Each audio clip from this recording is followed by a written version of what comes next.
Olá, amigos. Neste vídeo vamos falar sobre o GP de Imola, que foi vencido por Lewis Hamilton, e aqui comigo está a Débora Santos Almeida.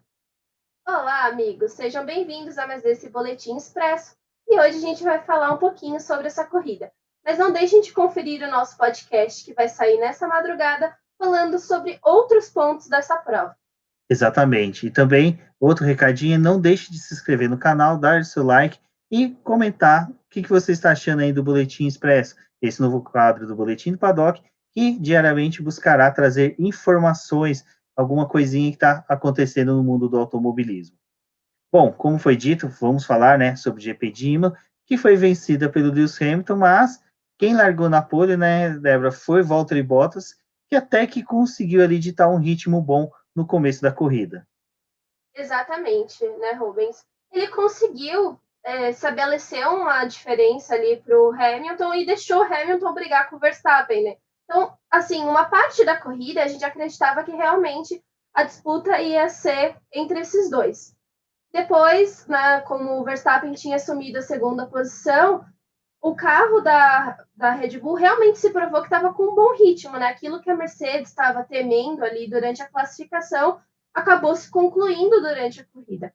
E o Verstappen começou a vir apertando o Bottas. Então, a disputa que era, né, Hamilton e Verstappen passou a ser Hamilton e Bottas. Exato, mas, né, numa estratégia da própria Mercedes, fez a inversão ali de posições, que fez com que o Lewis Hamilton abrisse, né, aquelas voltas e voltas e voltas dele na liderança, onde que ele conseguiu superar o Valtteri Bottas até mesmo na questão da parada dos boxes. Exatamente. Quando teve ali um momento das paradas dos boxes, a Mercedes acabou reagindo à parada do Verstappen. Então, o Bottas parou ali na volta 20 e o Hamilton assumiu a liderança da corrida. Só que aí, né, como o Hamilton estava de cara para o vento, sem se preocupar com quem estava atrás dele, e o Bottas naquela disputa tentando evitar os ataques do Verstappen, no final das contas ele acabou a abrir muito tempo ali para o Hamilton. E estabelecendo mais de 27 segundos, ele conseguiu fazer uma parada assim tranquila. Apesar que ela também teve o auxílio ali daquele virtual safety car provocado por causa da quebra do Esteban Ocon. Exato. O Ocon foi um dos que abandonaram e nós tivemos uma lista vasta de pilotos que abandonaram, já que 15 pilotos concluíram a prova. Dos 5 que abandonaram, nós tivemos 3 carros da equipe, né, Red Bull, contando um da AlphaTauri, mas 3 carros com motor Honda. E o primeiro a abandonar, né, Débora, foi o Pierre Gasly, a gente que tinha um carinho aí por ele nessa etapa, porque ele estava homenageando o Ayrton Senna, utilizando o capacete com o mesmo layout, mas, infelizmente, até mesmo por segurança, a equipe pediu que ele recolhesse na 8ª volta. Exatamente. Na verdade, ele parecia que estava tendo uma boa corrida ali, né? Estava até disputando para poder conseguir ficar ali nesses primeiros colocados. E aí, de repente, a AlphaTauri falou: não, você tem que vir e a gente vai abandonar a prova. Então, acho que foi um momento assim bem crítico, porque, como a gente já tinha apontado ali nas lives e também nos podcasts, o Pierre Gasly está tendo uma crescente na temporada. Teve vitória, tá terminando entre os 10. É uma grande aposta da própria equipe, tanto que, né, já teve a confirmação e vai permanecer no time. E poderia ser mas assim, talvez até uma conquista de pódio, né, dado as circunstâncias que a corrida foi evoluindo. Mas ele acabou abandonando ali na 8ª volta e acabou, né, estragando completamente assim a felicidade que talvez eles teriam em pontuar com os 2 carros nesse final de semana. Exato, e a sequência de abandonos seguiu para Max Verstappen, que vinha fazendo uma excelente corrida, conseguiu a segunda colocação após um erro do Bottas, mas que de repente, surpreendentemente, apareceu dentro da brita, né, Débora? E simplesmente a gente quebrou, estourou o pneu, mas ao final o abandono dele foi um pouco ruim, até mesmo para a Red Bull. Exatamente, Rubens. Bom, infelizmente a gente viu o Max Verstappen abandonando aí essa corrida. Ele estava disputando realmente a prova, acho que teria grandes chances até de terminar ali no pódio. E acho que foi o balde de água fria que a gente teve da corrida, porque realmente o desempenho dele estava muito bom para poder ocasionar um abandono. Primeiramente, parece que foi um estouro desse pneu, mas pode ter sido por ele ter passado em detrito ou em outras coisas.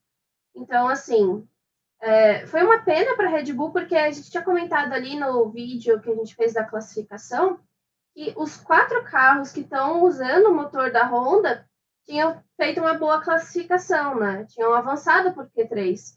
E aí teve essa quebra, abandono aí do Verstappen, então foi bem crítico. E a entrada do safety car foi inevitável, né?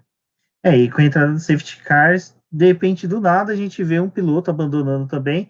E da mesma forma que foi com o Grosjean em Baku, surpreendente, o Russell, né, apareceu batendo no muro, até o próprio Ericsson tweetou falando, ops, lá diretamente dos Estados Unidos, deve estar se preparando para alguma etapa da Indy. Ah, não, a Indy já finalizou, corta essa, mas foi meio estranho aquela batida do Russell, né, Débora? Ele estava atrás do safety car, apesar de não ser o carro que estava na posição exata ali para estar atrás do safety car, mas ele acabou batendo. Parece que tracionou muito mal ali a parte traseira do carro e ele bateu. Foi uma pena porque, mais uma vez, a Williams chega próximo de conseguir esse ponto da temporada e aí o carro vai lá e dá algum problema ou o piloto bate. Então, o Russell, de novo, aí ficou fora da zona de pontuação. O pessoal até brincou, né, na internet que o Russell tem alergia a pontos e quando ele estava em 10º lugar, a rádio falou para ele, Russell, você está em 10º. Ele, ok, tem um muro aqui. Jogou o carro no muro. É uma pena, porque a gente torcia muito, ele ficou até chateado, aquela hora que ele estava ali sentado no chão, dava vontade de ir lá abraçar o Russell, falar assim, vem cá, amigo, você é um bom piloto, mas expectativas para a Williams ano que vem vai ser boas, então aguardem, final do ano a Débora sempre faz um excelente balanço da equipe, de todas as equipes, e nós vamos trazer esse conteúdo em vídeo aqui para o YouTube, então a gente vai falar bastante aqui do Russell e da Williams também. Mas de quem a gente também precisa falar bastante é do Daniel Ricciardo, que fez uma corrida excelente. O Daniel Ricciardo, às vezes a gente até brincava que ele é muito parecido com o Emerson Fittipaldi em questão de corridas, e o Emerson, para quem não revisitou a carreira dele, e se vocês quiserem, falem com a gente comenta aqui nos comentários se você gostaria de algum especial do Emerson Fittipaldi no Boletim do Paddock, eu tenho muita vontade de fazer, então, se vocês pedirem com carinho, nós podemos providenciar, sim. E o Emerson era dessa forma, ele chegava no pódio com estratégias totalmente aleatórias e sempre muito rápido, consistente e errando pouco. E o que foi uma característica do Daniel Ricciardo nessa corrida. Sim, ali naquele momento que tivemos as paradas nos boxes, que o pessoal resolveu colocar um segundo pneu e ir de pneu macio até o final da corrida, a Renault deixou que o Ricciardo ficasse ali no grid. Então, ele não teve perda de posições por conta dessas trocas aí do safety car. E ele pôde avançar. E ele ficou na frente do Leclerc, que conseguiu ali, né, eliminar o Pérez, que também teve que fazer a troca, e caiu nesse pódio. Então, foi algo assim que a Renault se aproveitou das paradas que esse pessoal acabou fazendo. Ricardo estava na melhor posição ali na pista, porque ele era um 5º colocado, depois subiu para 4º, e aí conseguiu esse pódio. Então, ele veio trabalhando, acho que não era o pódio que a gente esperava realmente ver, mas conseguiu essa pontuação aí. E é bem legal por conta dessa disputa que estamos vendo entre Renault, Racing Point e McLaren. Esse ponto que o Ricardo conseguiu acabou colocando ele numa boa posição, porque ele abriu um ponto de diferença para a McLaren e a McLaren está empatada com a Racing Point. Exato. Bom, e outro fato que foi interessante da corrida, como a gente falou, teve a vitória do Lewis Hamilton, mais uma vez, de forma magistral, conseguiu essa vitória em cima de uma estratégia e de fazer voltas na liderança, bem a la Schumacher, e é bem interessante, né? Schumacher, que é o maior vencedor de Imola, o Lewis Hamilton empregou os talentos que o Schumacher tinha em fazer voltas voadoras quando ninguém esperava isso dele. Mas a Mercedes chega a seu sétimo título consecutivo na Fórmula 1 de construtores. Lembrando que, mesmo com o título do Fangio e com os pontos que ela gareou no campeonato conquistado pelo argentino, na época não existia campeonato de construtores, só veio surgir em 1959. Mas a Mercedes já conseguiu ser hoje a equipe com o maior número de títulos consecutivos, né, Débora? Exatamente. Bom, eles estão aí fazendo uma boa campanha, conseguiram todas as poles do ano entre Bottas e Hamilton, as vitórias também bem consistentes. Então, assim, foi o trabalho perfeito que eles executaram nesse ano e nos outros anos, mas, assim, não tem o que a gente falar mais, né? Porque toda corrida a gente está falando, olha, o trabalho que o Hamilton está fazendo, quanto que ele está conseguindo eliminar marcas que tinham na Fórmula 1, estabelecendo outras com novos recordes, e aí agora mais um título da Mercedes. E ela também está crescendo aí, entrando entre as grandes equipes, e essa construção de 7 títulos só mostra o quanto de trabalho que eles fizeram nessas últimas temporadas para poder estruturar a equipe e ser o que é hoje. Então é uma conquista muito grande, e provavelmente o Hamilton também já vai decidir esse título aí, não tem mais o que fazer, né? A diferença entre ele e o Bottas é grande, mas a gente vê que tem uma consistência e uma união desses dois pilotos. Pelo menos eles estão conseguindo se manter na primeira e na segunda posição. No pior dos cenários, é um primeiro e um terceiro. Então é uma consistência muito grande.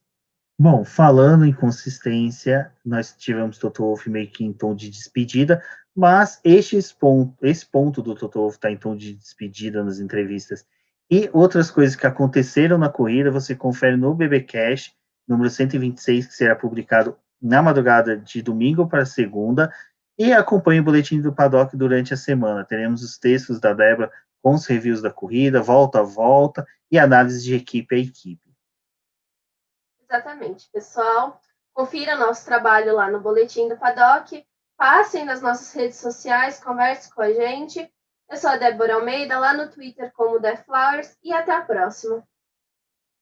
Então é isso, pessoal. Eu agradeço a todos que assistiram até aqui. Eu sou o Rubens GP Neto. Não deixe de se inscrever e dar like no vídeo. E até o próximo Boletim Expresso.